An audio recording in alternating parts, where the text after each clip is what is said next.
The Kansas City Chiefs head to Foxboro to play the Patriots on Sunday Night Football. I have their game plan right here.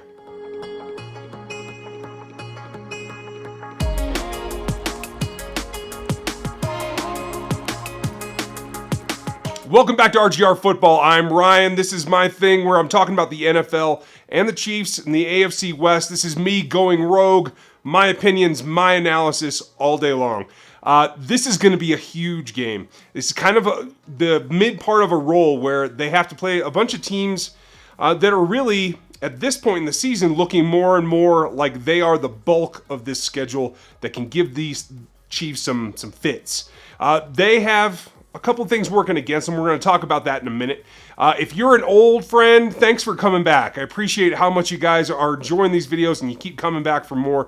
The channel's growing great, and I appreciate you spreading the word and sharing it across the internet and all that. If you're new, hit the subscription, hit the bell notification so you know when I put up a new video. Hit the thumbs up if you like what you're seeing, and leave your comments. It's a great conversation around here. You should join in. This week, Chiefs are coming off a game where they got a little bit beat up. There are a lot of injuries that are still sustained, and we should talk about that before we get to the 4 points about beating these New England Patriots. And they are these Patriots, not the Patriots of old. They are a little bit different as well. First and foremost, on the line, Laurent Duvernay-Tardif is on IR. It looks not only like, I told you earlier that he had broken his fibula, he's also torn some ligaments inside of his ankle as well on an external rotation, according to Rick Burkholder. And that puts his return that we thought was definite a couple days ago in some question.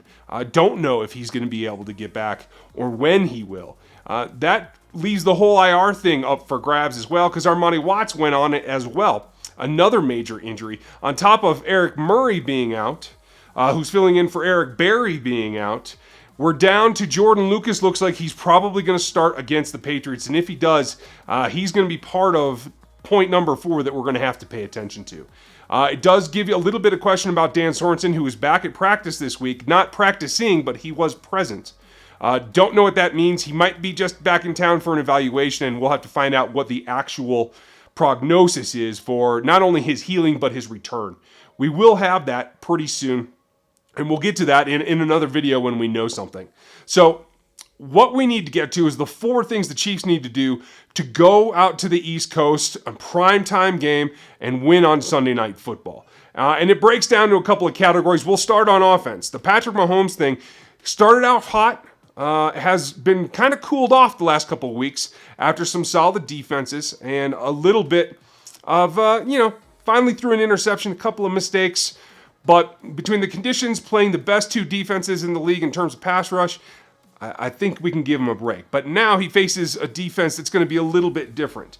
Not top of the NFL, maybe in the middle. Certainly better than the Chiefs' defense has been doing, but not the premier defense that he's faced to this point. So it gives him a couple of options. And when you look at the breakdown of what this team has done, a couple of things pop up.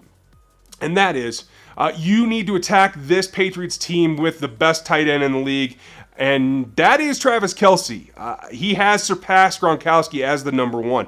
But these are the top 2, the premier tight ends in this league at this moment. And what you can do is you have to focus on him, make them take him away, which is a thing that Bill Belichick does pretty well. He's going to take away your primary thing that you do well, that treats you like this is your bread and butter. And I have a feeling he's going to go after Tyreek Hill, but he really needs to pay attention to Travis Kelce, because guys like Swope and Ebron ate them up last week. All over, scored multiple tight end touchdowns on the Patriots last week with Andrew Luck, who's been up and down himself. But that's a really, really good thing going forward for this team. Travis Kelce's obviously a unique athlete at the tight end position. They have to feed him and make it run through him.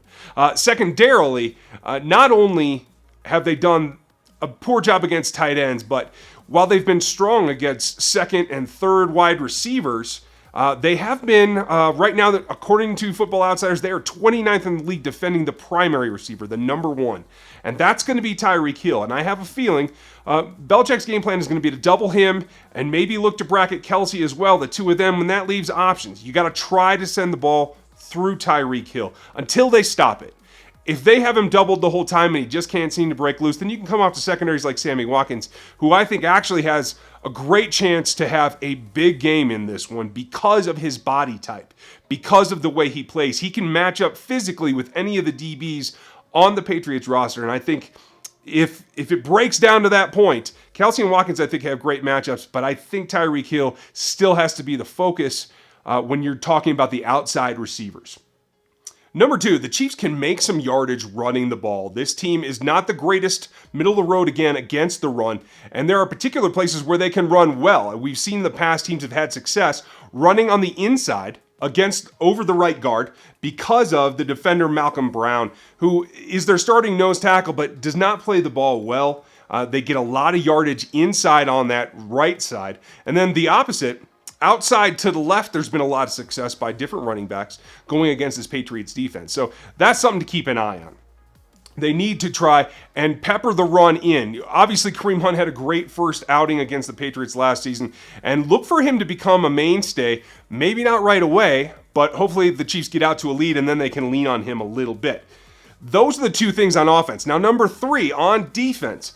Brady does very well under pressure. In fact, he's got a higher passer rating under pressure than Mahomes does so far this season.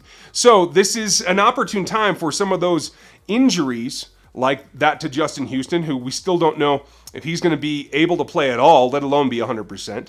But without him, the emphasis falls to Breeland Speaks. And I think that helps the Chiefs because they don't have to try to conjure up a lot of blitzes because Brady is so good under pressure. He gets the ball away very quickly, and you don't have to try and scheme that up. I think they can send 3 and 4 man pass rushes and be okay all day long. The keys are going to be inside with Chris Jones, who I think can really, really make some hay here. That fast release by Brady is something that gets disrupted if you can penetrate the A-gap. So I hope that to see them shift more. I hope to see them not line up the same way all the time. But Speaks has the ability. You know, he came on last week. I showed you that in the film room earlier this week. Check that out. It'll be in the end tags here. But he has a chance, and he's going to get the opportunity. They can do that with 4-man. I think you're going to see a lot of zone in the back, and we'll talk about that because number 4 is they have to stop the pass.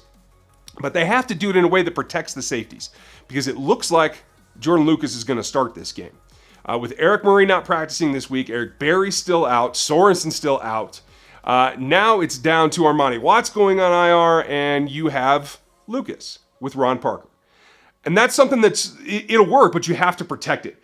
And the thing is, the guys that are going to try to attack that have some ability to get deep. We saw Josh Gordon finally figure it out last week. They have the ability to get behind defenses because they have burners, just like Gordon and Dorsett. Obviously, the route running of Edelman is going to be key on some of those underneath drags and pivots, and that intermediate area is going to be very key. But the thing that has me the most worried, and the Chiefs have to concentrate on this, they got more performance out of Hitchens. I still think Reggie Ragland's hurt, so we got to see some more step up from the linebackers protecting against those running backs. The running backs for the New England Patriots are great pass catchers, and they have the ability to get loose and get a lot of yardage, if not score. I want to see Dorian O'Daniel play more. I don't know what the drag is in getting him on the field, but he has the athletic ability to stay with these running backs out of the backfield better than anybody else in the linebacker core. So hopefully they can get him on the field. But one way or the other, that's the matchup to watch when the Patriots are on offense. Keep an eye on those running backs. And those are the 4 things that I feel they have to do. That's the game plan if I'm going into it. So let me know what you think. What am I missing? What are you concentrated on? And what do you want to see the Chiefs do? It's going to be a great game. I'll have more for you next week. Look for the live to be on Monday night rather than Sunday night. It's going to be very late. So I will be live Monday night. Make sure you check that out. And I'll answer your questions and all that. I appreciate you watching today, and I'll talk to you then.